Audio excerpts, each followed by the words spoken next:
Bella Beauties and Bella Bows. Welcome back to my channel, Bella Black TV. I'm Bella Black, and we have another amazing dater. We have Denzel. Let's welcome Denzel to the stage. Hello, Hello, Denzel. How are you? I'm great. Okay, good. So you can see me. All right. Okay, can you scoot over just a little so you can be in the middle? Mm. Oh, you have to see. Yeah, there we go. There we go. All right, so let's start by introducing yourself. If you could state your location and your age. I'm in Houston, Texas, and I'm 30. Okay, good deal. All right, Houston, H Town. All right, so what is your occupation and for how long? My occupation, I work at a tire shop, and I've been there for about 12 years. Okay, so do you enjoy what you do? I love what I do. Okay, good deal. All right, so what are some of your hobbies? My hobbies, I really love bowling. Um, I love going to the gym. That's like me and God's time. Um, I'm really a tourist in my city. Like, there's so many different things to do, so many like stores to shop at. There's pottery. That's something I want to explore a little bit later. Um, a couple of museums I've checked out recently. I think I went about a month ago. I went to a I forgot what it's called, but you make your own perfume or cologne there, Oh and I love yeah, to I smell see good. them on TV sometimes. Mm. So, and I love DIYs too. I love doing things around the house, whether it be painting, fixing stuff, regular maintenance. I'm always teaching myself something. So I guess I'm a sponge. I love to do and try different things. All right, so you say you're a jack of all trades. Sure. All There's a right. saying, if you're a jack of all trades, then you're an expert of no trades. Okay. What is it? I think it's a master of Uh, none. yeah, yeah, there you go. All right. Okay. So have you ever been married? And if so, what is your current marital status, whether it's never married, divorced, separated, and estranged, or widowed? What is your marital status? I've been single, never Mm, married. okay. All right. So do you have children? And if so, how many? And what are their ages? And do you desire to have more? I don't have any children, and I do desire to have many children.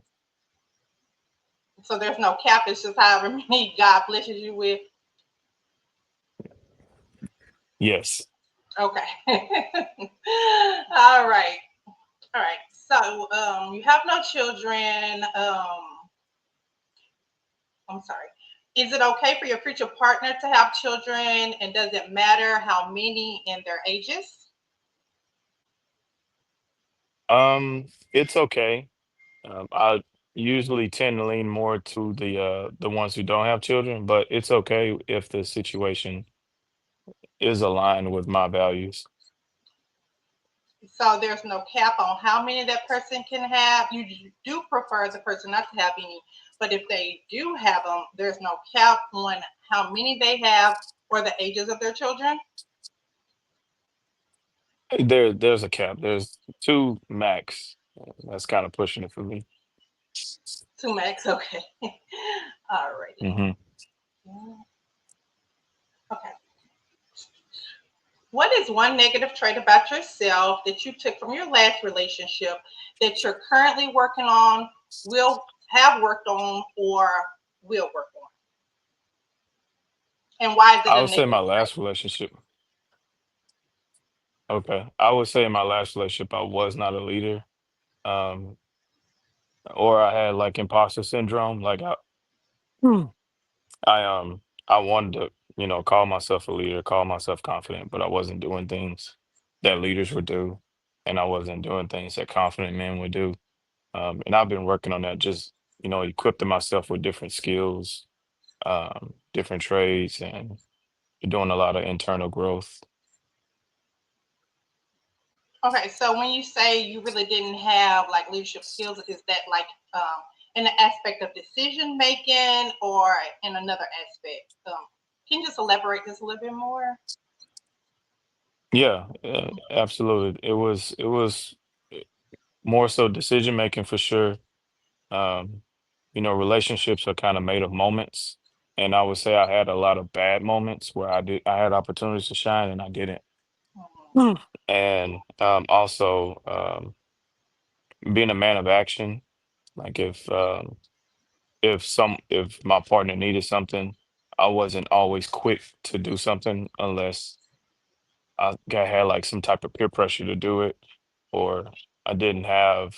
I just didn't think that I had the tools that I always have had, and I've been working on that to make sure that if I get into another relationship, that I'm that my partner won't ever have to worry about who's the leader, who's wearing the pants, or if she needs to do something, I'm there for everything. I have a capability to do anything. Okay, that's good that you recognize what your flaws was, and you are currently working on it and have worked on trying to improve in those areas. Okay, deal. All right. So, how do you handle or deal with conflict? Um, it just depends for me because every woman is different. So, um, if the woman that I'm dealing with is, or if she's vulnerable enough to speak with me about, what's going on, whatever, maybe she's upset about. I'm always willing to speak about anything. But if she's willing enough to speak to me, then we can work on it and make sure that she feels heard. But sometimes she may need space, and so I'll give her the space that she requires and let her come to me when she's ready to talk. Um, and then if vice versa, if I have a problem with something, I would let her know like, hey, this is what I notice. I'm not. I want to make sure I'm not acting impulsively, so I'll see if I notice a trend um, before I actually go approach her on something because I don't like to whine. Um, but that's how I handle it. Like I said, it just depends on who I'm dealing with and how emotionally they are. If it's sometimes it's space, or sometimes it's just talk conversation, and maybe sometimes it's just getting away from those things and maybe going out to eat or going to do something fun. Oh yeah, pretty much just being cognizant of their style of handling conflict, and then trying to, I guess, channel your energy to complement how they deal with it, but still not neglecting your feelings or how you deal with things, and just being able to come to a common ground with the two different styles, if there are two different styles. All right, good deal. All right. Is religion or spirituality important to you? And if so, what do you believe in and or practice? And is it important to you that your mate practice or follow those same beliefs? So on the second question, where do you mean like the specifics name of the church No, or no, no. Like, what do you believe in specific, like spiritual or religious beliefs? Rather, let's say you're Catholic and you believe by the Catholic doctrine, or you are Christian or Muslim or whatever it may be. Is it important that your mate follow those same spiritual beliefs or religious beliefs that you do? yeah, it is very important to me. I'm a Christian and I definitely believe my mate should be a Christian. I've had partners who are Catholic and there was just a disconnect and it just wouldn't work. I'm not saying she has to be as equally yoked as me, but I would hope that I would have somebody that's open and willing to follow as me behind me, All right. because in that aspect, I think religion is very, very important because, her beliefs and the way she thinks is what's going to be instilled into our future children. So I have to, make sure that she's, you know, at least following on the same ground, not necessarily at the same speed, but just on the same ground. Right. and you as the leader of your household, it's important that you can lead your family down the same path that you're on and Hmm. towards the spiritual leader that you believe in. So, all right. Do you believe in therapy, and why or why not? I'm a little in between on that one. I've done therapy and it didn't do anything for me. I'm a pretty self-aware person.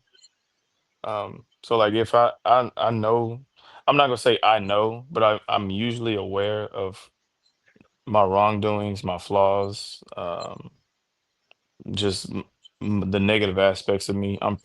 Usually pretty aware of those things. Like when I'm usually doing something pretty wrong or not okay, I know that I'm doing it wrong and I know that I'm not doing okay, but um I'm kind of in between on therapy. But my partner, sure. For me, I can go without it. I can live without it. Okay. So like in the past you said you tried it, so you feel like it I guess it's somewhat not as effective if you that you had hoped it would be. So I know you said you're open to, and I guess you would support your partner if they chose therapy. But when it comes to a relationship or marriage, and let's say you all hit those stumbling blocks, and she suggests therapy to you, are you open to it for you all, or are you just a little skeptical about it because it didn't work when you did it for your own individual needs? I would say I'm open to it because I've never been married, so I can't decline something that I've never been a part of. Individual therapy, yeah, I'm probably gonna decline that. But marriage therapy, I'm pretty open. I would think I would be pretty open to that because I'm not married. I've never been married, so it's not something that I would just right off the bat just be like no. Feel like that would be just very disingenuous to my partner if she wants to do it and I don't want to do it. I'm basically ending a relationship at that point if I'm saying I'm not doing it. Good deal. All right. So, do you believe in gender roles? If so, what do you believe is the man's role in a marriage or long term relationship? And what is the woman's role in a marriage or long term relationship? That's another one that's subjective. It just depends on what we're good at. Like if I'm a good cook, then I can do the cooking, or if she loves to clean and she's a better cleaner, she can do the cleaning.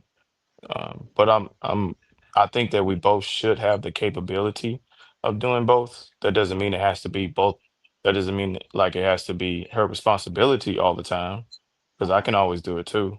Uh, but it's just subjective. It just depends on what my partner is okay with doing, and because I'm not gonna label any expectations on anybody.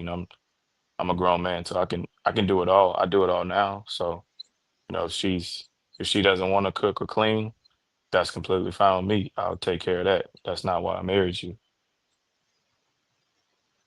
All right. So, like to take the partnership approach to things, and if there are particular areas that she may be better in or that you may be better in, then y'all pretty much take the lead in those particular roles, Hmm. but still open to filling in those roles if need be.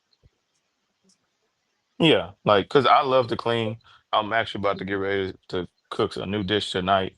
I'm starting to love to cook too. So it's like like I do the housework too. So it's like I like doing it all. If she Mhm. wants to come in and help out with that, she can, but I'm not gonna ask her to. Okay, good deal. All right. So, what aesthetics or physical features are attractive to you? Example: the hair type, the length, the style, the body type, slim, thick, curvy, thick, BBW, their height, their skin tone, facial features. What aesthetics or physical attributes are attractive to you? Big booty, easy.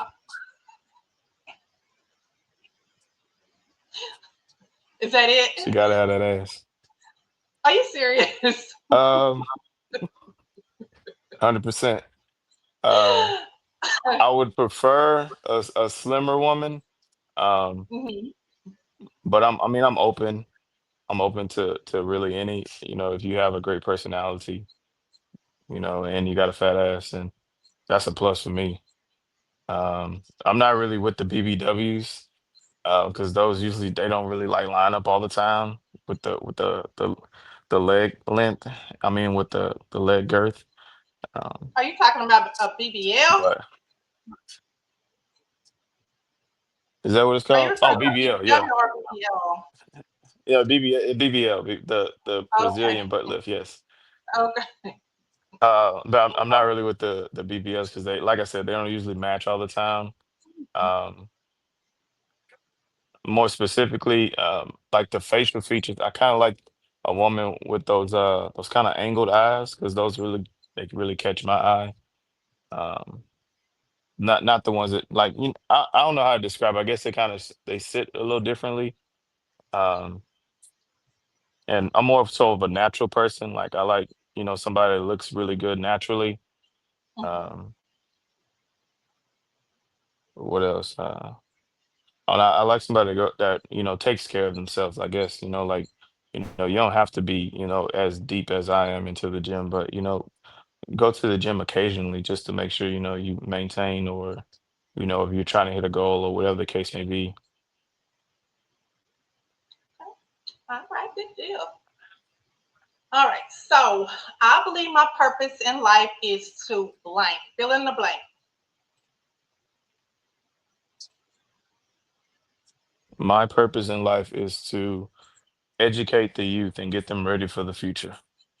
I'm all about the youth. I'm all about the future. Um, I don't know what I don't really like attending funerals because they're kind of sad. But I will attend, like, if I had the chance. I remember when I was in middle school and high school, there were kids. I'm sorry, there were like these professionals, like DEA agents. Mhm. I think we had a comedian one time. Just different visitors would come and educate us on just things that they did to make it in life. And it was a college-based program, so all these people went to college, obviously. I would love to go and talk to these about, how you can make it through life without a college degree. How you can do it, just the basics that they don't teach you and in high school and middle school, the things that they don't necessarily put on the subject. So I'm all about the youth. So, with that, do you work with the youth like in the community, like in the aspect of, let's say, the Boys and Girls Club or Big Brothers, Big Sisters of America, or with the youth at your church or anything like that? Do you currently work with the youth in the community or in the school system or anything like No, I don't. My job, I hire nothing but 16-year-olds, that? and they just grow up, and so we usually keep them long term. They start off probably 16, 17, 18, usually high school graduates, and they stay there till they get done with college, or they decide to take this job seriously and um, they promote themselves to maybe an assistant manager position. Um, and so throughout that journey, I'm hiring these guys, teaching them, growing them, for the corporation I work for, we're changing more than just tires. So I get an opportunity to watch these young men grow from, boys at 16 that just learn how to drive to, men with families, and I get to guide them along the way. So no, I'm not volunteering in anything, but it's more so because my job is so demanding. I work 12 hours a day, 5 days a week. I get 2 days off, and those 2 days off is usually pretty busy, running errands, cooking, church, family time. Okay, all right, good deal. So, the program, so is it a particular program or you just saying because they started out young there and you just pretty much mentor them, or are they a part of like a particular program? We have a program there, but it's not designated. It's just we that's just how we hire them, and we just help them grow And so the job title, like I said, I changed tires, so that's all they do. But um, they start off at around 14, $15 an hour, and they grow Mhm. up into 20s something dollars an hour. And that's sufficient money sometimes for you to get your own apartment and maybe support a child or a wife or make some big expenses. And it's not necessarily a program, it's just um, they work with us at this company, you're going to grow. Oh, That's just the way the company is. Your career path is already set out for you as soon as you get hired. okay. All right, good deal. All right. So, what is one unique thing about yourself that people don't know? What is the unique trait or thing about you that Um, is? I love interior designing. I love interior designing. I got two things, I guess. I also like anime. I don't know if that's like neat. That's kind of common nowadays, I guess. Uh, but yeah, I love interior designing. I just painted a room not too long ago, and just to make it like an accent wall. And I'm gonna add some more like wooden boards onto another wall in that room. I'm got it all planned out how I'm gonna deck that room out. Um, it's You it's did say really you neat. like Like it's very much so. DIY. I DIY. do. Yeah, I do. DIY. So I assume you watch a lot of HGTV. Not necessarily. No, not HGTV. No, I'm usually looking up specific things on Hmm. Instagram Okay. to help me out with how to do things or YouTube, but not HGTV. Hmm. No. Usually on HGTV, I run across things that are like somebody's buying a home for $1.6 million on a $2 million budget or something like that, and I'm like, man, that's just it's kind of out of my budget right now. Like it's neat to watch, but it's just like I just don't see me getting into that budget range, not just yet. Well, they have a lot of different type of shows, but they most are geared towards things dealing with the home. They do have DIY shows or design shows and flipping shows and things like that. So, but you know what you like, what area you like to look at, which is Instagram and YouTube. So that's good. Just as long as you Hmm. are practicing what it is that you enjoy doing. All right. Hmm. So, what are your relationship status goals? Example: marriage, long-term relationship, companionship only, and why now? The question was where do I want my relationship status to go to? Yes. What is your what are your relationship status goals? Do you want Goals. marriage? Okay, I didn't hear that part. Mhm. I want a marriage. I want this my last name on the entire house. And so, why now? Why do you feel like you are ready to start? I guess dating with the intent to marry. Why now versus um, a year ago or prior? Why now? Um, I just feel that it's becoming my calling. Like I'm getting I feel like I'm getting smarter and I'm getting wiser on a lot of things, and I want to share that with somebody. I definitely want, to have me a little Denzel running around here and training him on, the do's and don'ts of life and, how to play sports and, how to get girls and, all these different things. Or a little daughter, that's, I would honestly prefer daughters. Somebody that, I could, just be my best friends. Me and my sisters were really tight growing up. So um I just think that I'll probably get along if I had daughters more. But if I had a son, he'd be cool too. He'd be cool too. Right. Just a little you. All right. Good deal. All right. Hmm. Dessay, can you like move over to the center a little bit? I Oh, think you went sorry. back over to the side. Sorry. That's okay. Okay. What are your love languages that you would like for your partner to provide to you, and what does that look like? And list them in order of importance. Are you familiar with what the love languages are? Can you list them off? I have an idea, but um, hmm We have I feel acts like of they service. change. Mhm. We have acts of service, which is where you feel most love when someone is doing those little small things for you. Maybe let's say they are visiting you and they see that maybe the dishes need to be washed and they just go ahead and wash the dishes, just to take um, a little of the load off of you. Just they just recognize those small things and they just do it, because they care for you, and that's how you feel most love. There's also receiving gifts, like if someone, let's say, is at the store and they know your favorite candy bar, and they go ahead and pick it up for you because they know you like it and they're going to see you. So they just go ahead and get that little small gift, as a gesture.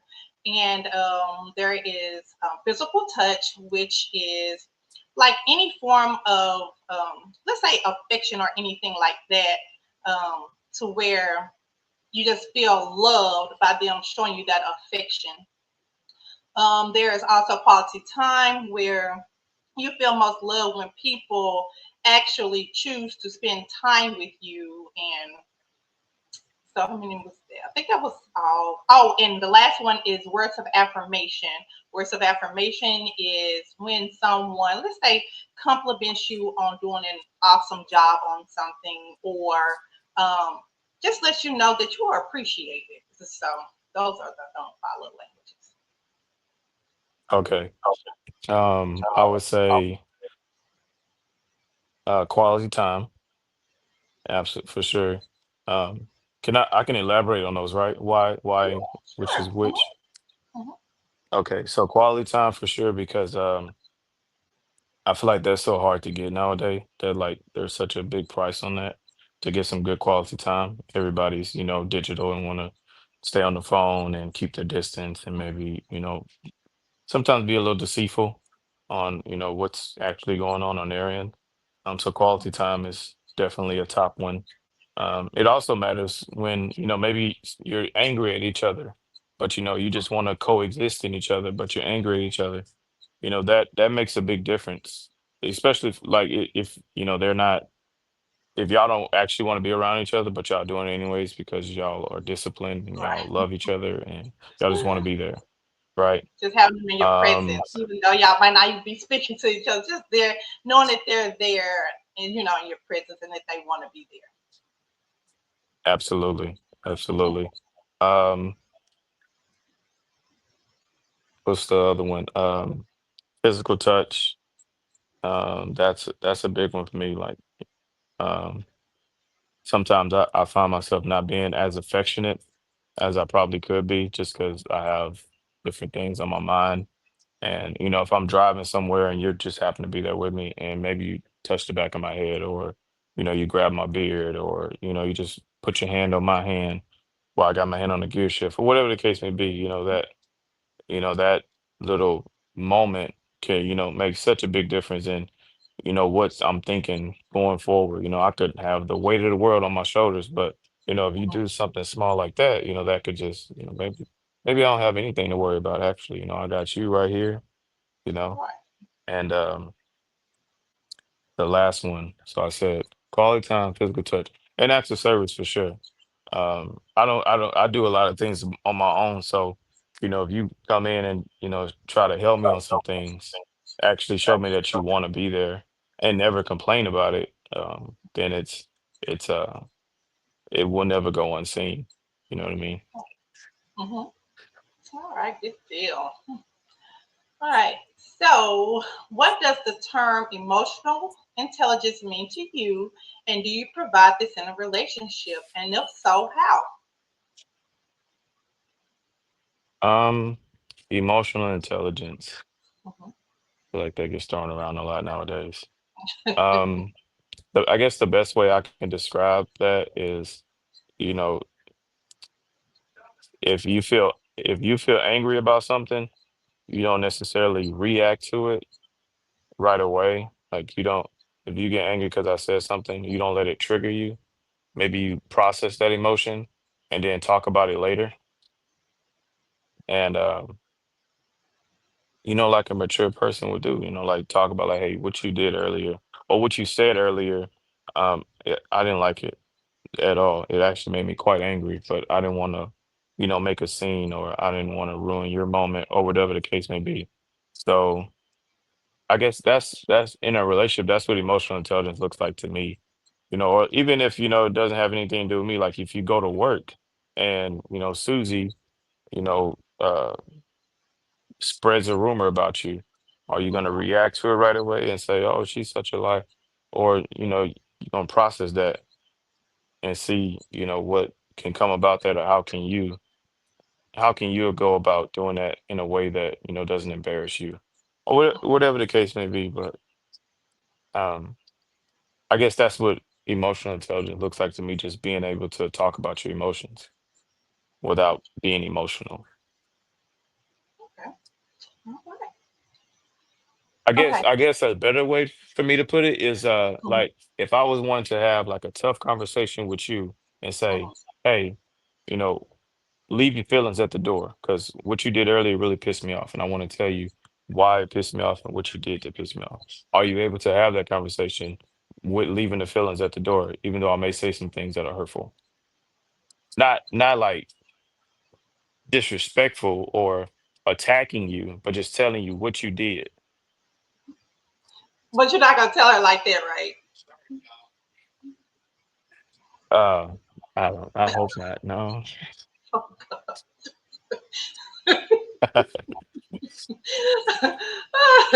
Okay. What are some obstacles you've encountered while trying to date? Um, some obstacles, I've been working on to date. No, what are some obstacles you've encountered while trying to date? Like you're in the dating world, right? And so in this dating world, what have you encountered or some obstacles that you've encountered? I guess as to why you're not currently in a relationship. What are just some of those obstacles that you're seeing that are occurring? So, I guess, um, that's a good question. Um, well, I speak the truth. So if I see something, I usually say something. Um, and usually women don't like to hear that. They don't like to hear the truth. They don't, well, my truth. They don't like to hear my truth because my truth may not be their truth. But they don't like to hear my truth. They don't like to hear my experiences on things sometimes when they're not doing what I like them to do. And then I tell them about themselves. Um, so I guess sometimes that's probably an obstacle. Maybe I need to let up on that, maybe not be so quick to say, what I feel is the truth all the way. Um, I don't know. It's usually worked out in my favor in other areas of life. Um, what else? That's one. I guess I speak too early sometimes. Um, Communication has been a real big challenge for um majority of the women I've encountered. Um, and naps. I keep running into these nap takers, and it seems like deceit sometimes.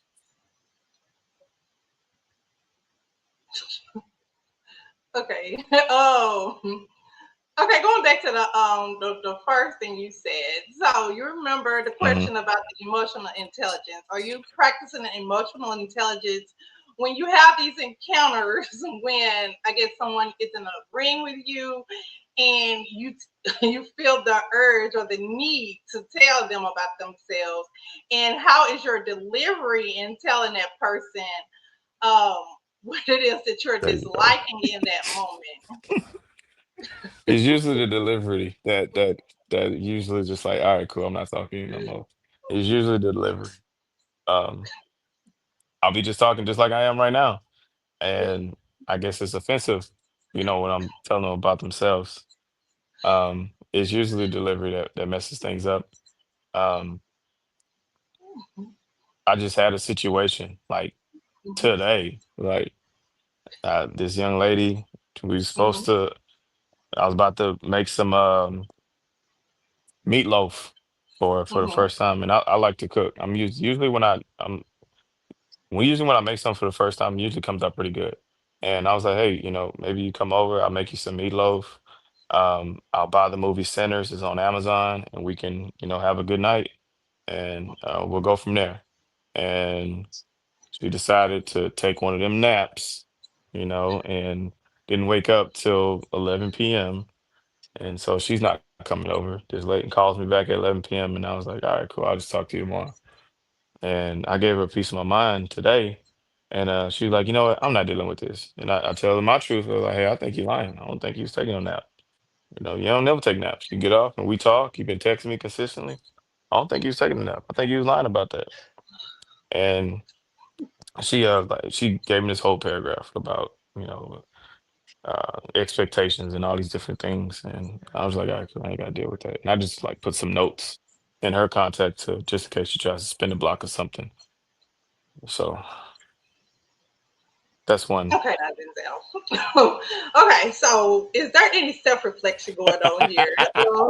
Because you, you can't just assume somebody is lying. Like people get tired. Like you just said that you work a lot, right?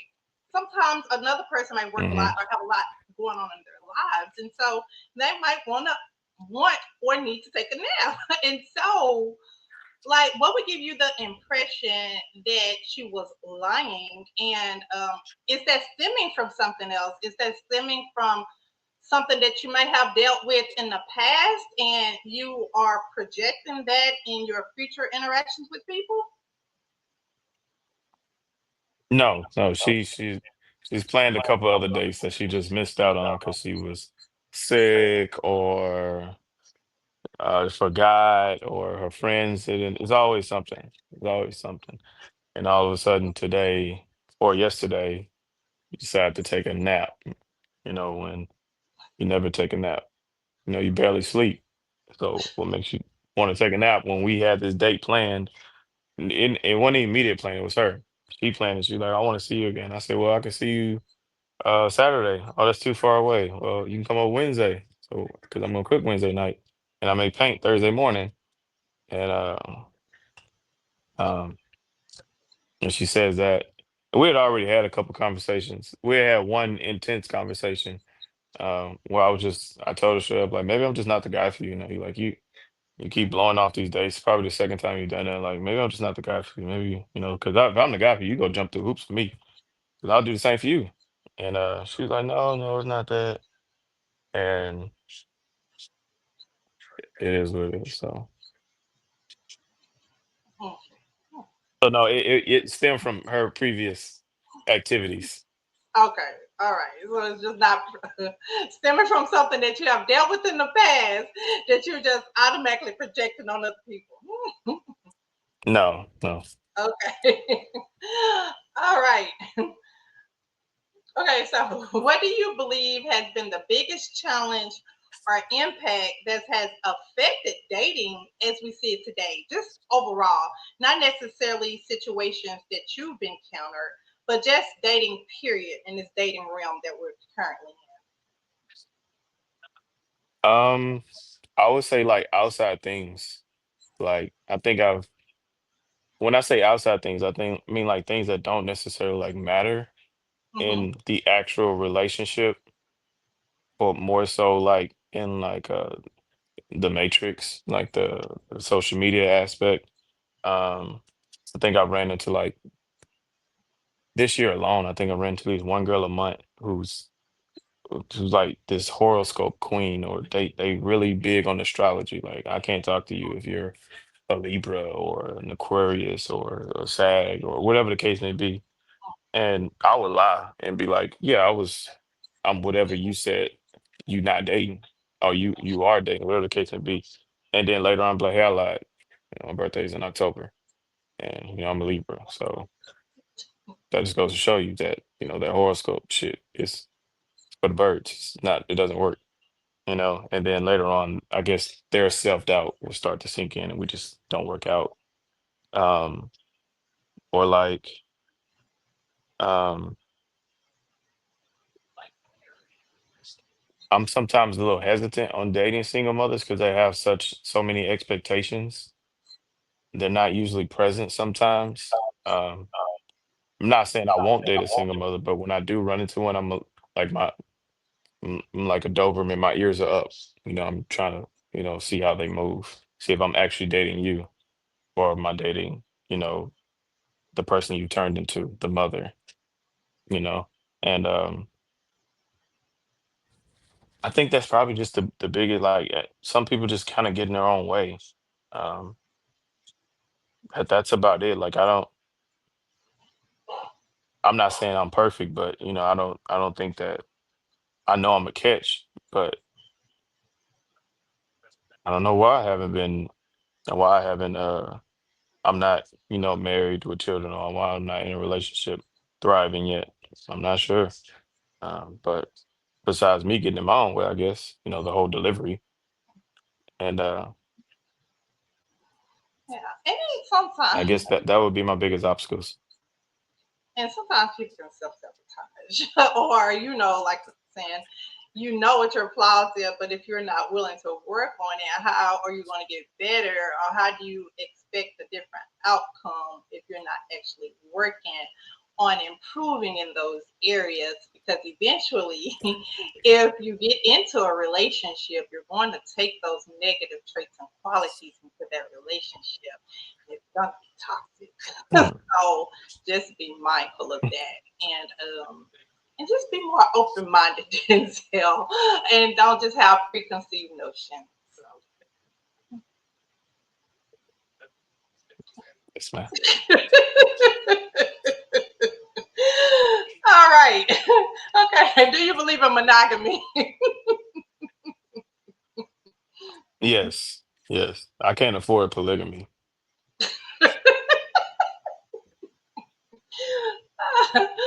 Okay. What are absolute deal breakers that you will not tolerate when choosing a partner? Smoking, um, smoking and a disregard for your own health, like too much drinking, like in excess, or I guess if it's a single mother, like a toxic relationship with your baby daddy, if you don't have a good relationship with your baby daddy, and if what was it like? Oh, and no kind of relationship with your parents, unless they're deceased or something like that. But if you have like a disrespectful or a toxic relationship with your parents too, that's a red flag for me too. All right. So when you said smoking, like any type of smoking, whether that is being 420 friendly, whether that's smoking cigarettes, whether that's smoking cigars, just smoking, period, even including what are those vaping? Any aspects of smoking. No, no, no smoking at all. I mean, so like I'm kind of okay with I don't smoke, but if you smoke weed or something like that, just be neat with it. Like don't, like I don't want to get in your car and you have, stuff all weed all over the place so it smells like weed. I don't want to go to your house and, it looks sloppy. You got, blunts and weed all over the place. Like I don't like let that be something that you kind of like do in private. If that's if that's the case, because usually I'm just gonna like turn you down, like just gonna go deuces. But if you're like private and neat with it, then it's okay. Like I'm completely fine. That's to me, that's a little bit more ladylike, you know. Okay. All right. So, what do you feel it takes for someone to be a great mate to you and for you to be a great mate to someone?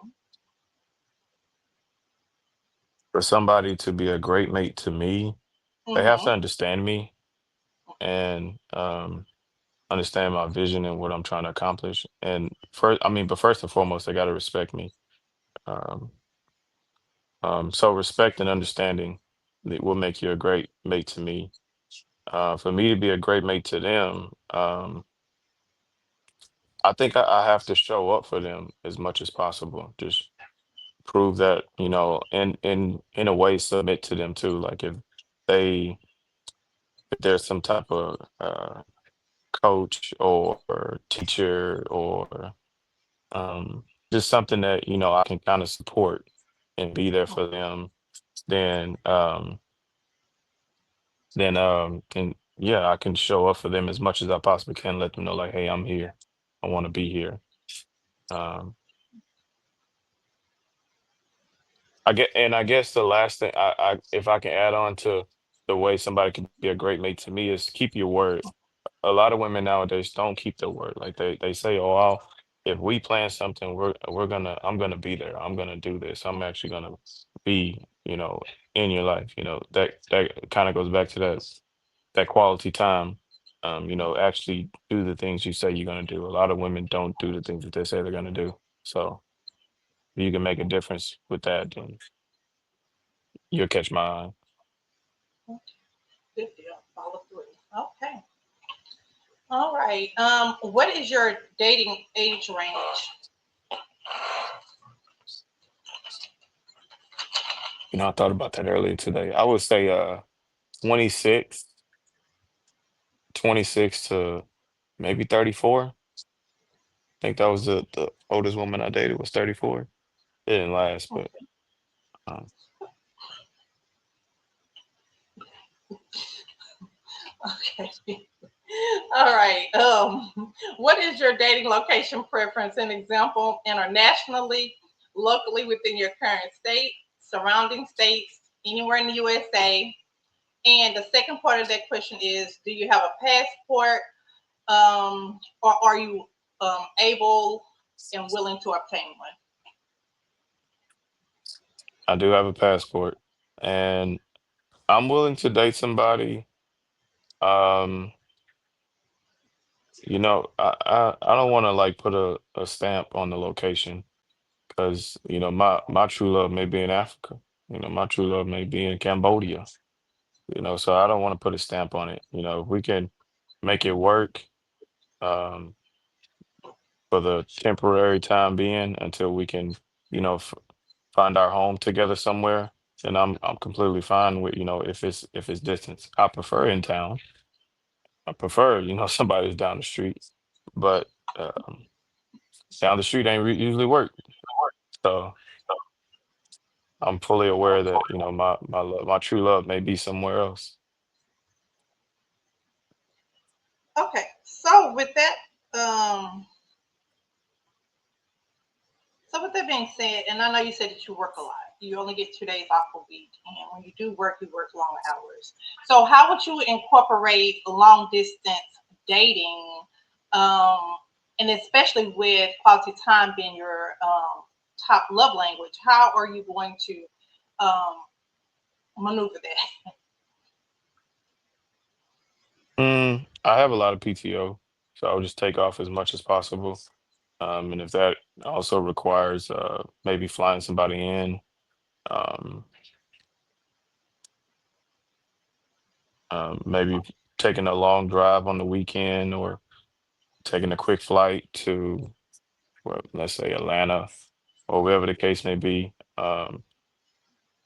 We can make it work. If as long as it's just not, as long as it's just not me, you know, you can move a couch by yourself, but it'll be a little hard. But if you got two people moving it together, then it's not gonna be as hard. So as long as it's a two-way street and we both want to be here, then we'll make those temporary sacrifices till we can have our eternal home. All right. All right. So do you have a race preference? Black, Black only. black only. All my black queens.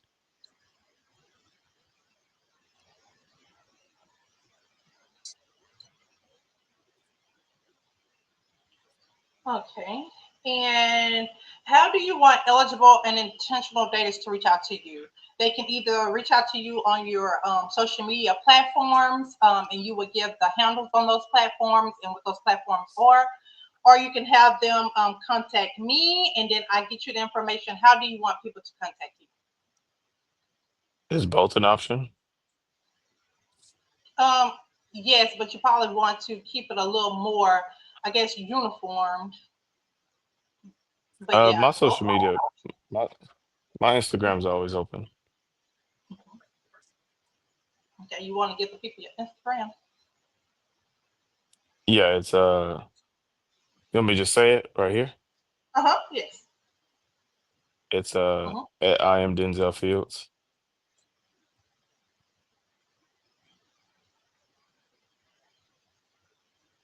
Okay. You said I am Denzel Fields. Mm-hmm. Okay. Alrighty. So, is there any last words that you want to leave the daters, or anything else that you want to say as we conclude the interview? No, that'd be all. Oh, my bad. Okay. That'd be all. My All phone was right. actually finna die. Uh-oh. Okay. We definitely want to that. All right. Well, thank you, Denzel, for doing this interview. And I wish you the best on your love journey. I will be in contact with you to do follow-ups, as well as get, other information for your dating profile and things like that. Okay. Okay.